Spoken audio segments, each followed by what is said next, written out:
Hey, what's up guys? This morning during my workout, I started thinking about my days as an endurance athlete and specifically my very first marathon.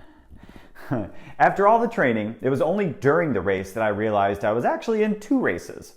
So you've heard about the runners hitting the wall during a marathon, but until you go through one yourself, you can't understand that the wall is actually the second race. Hitting the wall is the point where you become aware of the race against your mind. See, pretty much everyone can physically get through the full 26.2 miles, and the difference between those who make it and those who don't comes down to the second race against your own thoughts. You know, the thoughts that say you can't do this even though you know you can. The thoughts that say it's too hot even though hydration and medical staff is all around you. The thoughts that say my body hurts even though on some level we all know pain is also mostly in the mind. So I hit the wall at mile 16, which meant that I had to race against my own mind for another 10.2 miles. And that last 0.2 is really important here. So I was racing in Austin, and the course, in addition to being the second hilliest in the nation, has a long, steady hill to climb at the end. So after battling my mind for 9.5 miles, I would turn a corner and have to climb towards the backside of the state capitol for a half a mile. It's demoralizing at best, and the people along the sidelines, they certainly mean well, but they aren't helping as they cheer you on while stuffing their face with breakfast tacos. I can remember being unable to decide if I'd rather run over and eat one of their tacos or just smack it out of their mouth. Trust me, your mind does some crazy things to you at this point. But anyway, when you make it to the Capitol, you run around to the front, and the last 0.2 miles are downhill. And that's the very best part of the race. It's where your emotions come out and you feel like you can do literally anything. Now, I'm telling you this story because if there ever was a year that felt like it was a marathon, it would be 2020.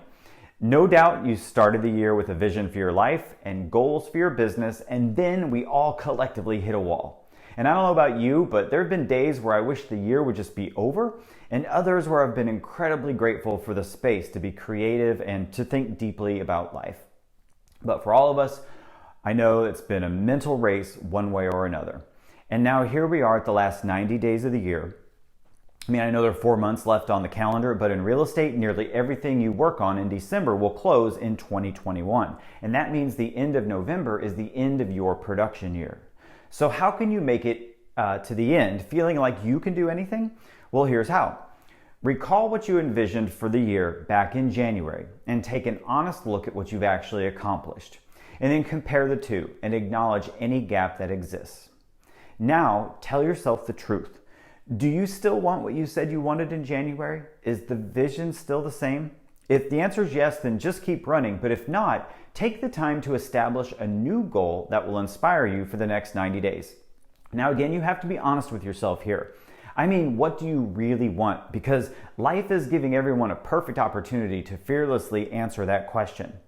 And I don't want this to be a random list of questions that you forget as soon as the video is over. To make something like this work, you need a journal and you need time to think about your responses.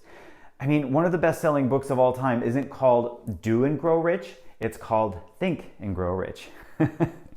So, after your time thinking and journaling, you take a deep breath and then you keep running.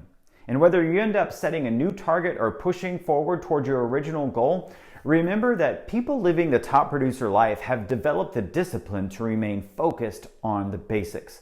And that means starting conversations daily about real estate, scheduling appointments, and attending those appointments to get signatures. That's really all top producers do, you guys. And when you combine those basic activities with a laser-like focus on your vision, you'll find yourself sprinting downhill the last 0.2 miles of this year, feeling unstoppable. Well, you guys, you know that my next 90 days will be totally focused on my book called The Top Producer Life. And I want to hear from you. What will you choose to end 2020 on a high note, feeling like the unstoppable top producer that I know you are? Let me know in the comments because I read and respond to each one. You guys are awesome. Thanks for watching. It's going to be a great week, so let's get out there and think bigger.